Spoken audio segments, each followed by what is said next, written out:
Coba kita resapi kalimat ini. Ini bukan sekedar kata-kata, tapi ini adalah suara hati seorang kepala sekolah di Kampar. Dan ini tuh nangkep banget inti masalah yang mau kita bedah. Ini bukan soal takut, tapi soal keresahan. Soal lelahnya menghadapi tudungan yang seringkali, ya miring. Oke, jadi di sini kita nggak cuma akan ngebongkar modus oknum-oknum yang ngaku-ngaku wartawan atau aktivis LSM. Nggak, kita akan melangkah lebih jauh.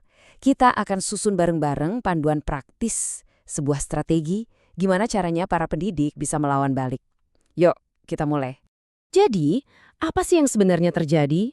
Coba bayangin, gerbang sekolah yang harusnya jadi tempat aman buat belajar, sekarang malah jadi arena intimidasi. Di banyak daerah, kayak di Kampar, Riau, para kepala sekolah ini rutin didatangin oleh sekelompok orang. Mereka berlindung di balik rompi pers, ngaku dari LSM, tapi niatnya jauh dari kata mulia. Dan polanya tuh itu lagi. Gampang banget ditebak. Senjata mereka ya 3 isu ini. Dana bos pasti jadi yang pertama diutak-atik. Terus pengadaan seragam sekolah. Dan yang terakhir soal lembar kerja siswa atau LKS. Kenapa 3 ini? Karena ini topik sensitif yang gampang banget buat dipelintir dan dicari-cari kesalahannya. Nah, ini yang harus kita garis bawahi tebal-tebal ya. Kedatangan mereka itu tujuannya bukan buat nyari berita. Bukan jurnalisme. Ini murni pemerasan. Ujung-ujungnya apa? Banyak kepala sekolah yang akhirnya nyerah. Terpaksa berdamai dengan ngasih sejumlah uang, cuma supaya masalah ini cepat selesai. Terus, gimana sih cara kerja mereka? Apa ini acak? Oh, tentu tidak. Ternyata mereka punya semacam, ya sebut aja playbook atau skenario yang udah rapih. Sebuah metode buat mengubah tekanan psikologis jadi pundi-pundi rupiah. Kelihatan kan polanya? Ini tuh permainan psikologis yang terstruktur banget.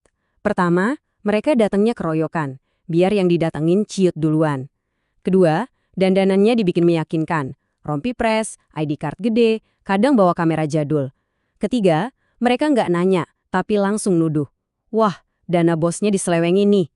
Keempat, buat nambah tekanan, mereka pura-pura nelpon, seolah-olah ngomong sama polisi atau pengacara. Dan akhirnya, kalau targetnya udah kelihatan panik, barulah mereka nawarin solusi damai, alias minta uang. Dan jangan salah ya, ini dampaknya bukan cuma soal duit yang hilang, efeknya jauh lebih dalam dari itu. Ini soal mental, soal semangat, dan soal masa depan dunia pendidikan itu sendiri. Dengerin deh curhatan ini tuh ngena banget. Buat para kepala sekolah yang udah mengabdi puluhan tahun, yang sebentar lagi mau pensiun, nama baik itu segalanya. Reputasi yang mereka bangun seumur hidup rasanya bisa hancur seketika cuma karena tuduhan gak berdasar.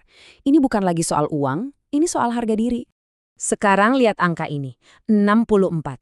Ini bukan cuma angka. Di tahun 2020, ada 64 kepala SMP negeri di Indragiri Hulu yang kompakan mengundurkan diri. Kenapa? Ya karena tekanan dan intimidasi semacam ini. Ini bukan lagi kasus 1-2 orang. Ini udah jadi krisis sistemik. Oke, setelah lihat masalahnya segitu parah, pertanyaan terbesarnya sekarang, terus gimana? Apa kita harus pasrah aja? Tentu saja tidak. Nah, disinilah kita masuk ke bagian paling penting. Ada cara untuk melawan. Kuncinya cuma 2, pengetahuan dan persatuan. Yuk kita bedah satu persatu.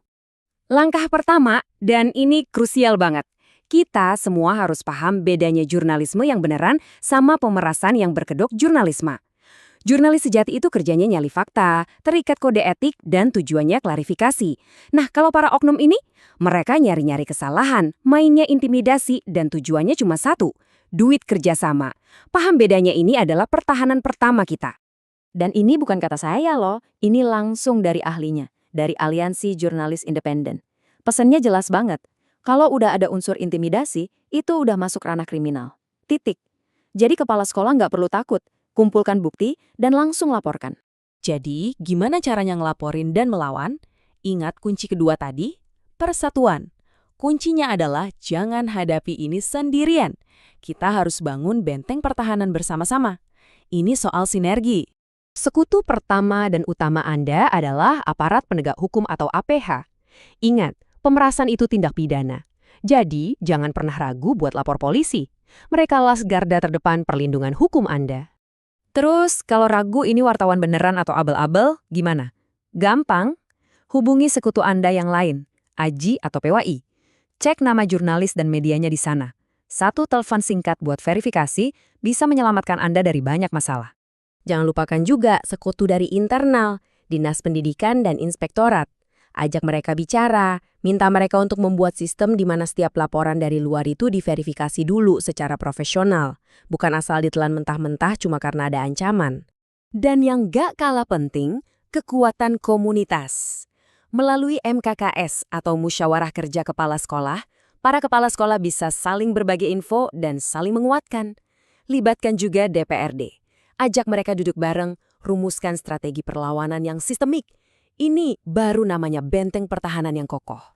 Oke, jadi kalau besok-besok ada yang datang dengan modus begini, ini dia checklistnya. 1. Tetap tenang dan profesional. Jangan panik. 2. Dokumentasikan semuanya. Nama, media, plat nomor, kalau bisa rekam. 3. Dan ini paling penting, jangan pernah bayar. Sekali bayar, Anda akan jadi ATM berjalan buat mereka. 4. Verifikasi ke PWI atau AJI dan laporkan ancamannya ke polisi. 5. Langsung share info ini ke rekan-rekan kepala sekolah lain lewat MKKS. Bersatu! Kita tutup dengan ini. Ancamannya memang nyata, kita nggak bisa pungkiri itu. Tapi solusinya juga nyata. Dan solusi itu ada di dalam kebersamaan.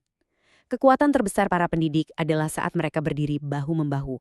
Jadi pertanyaannya sekarang bukan lagi bagaimana cara melawan, tapi siapkah kita untuk bersatu?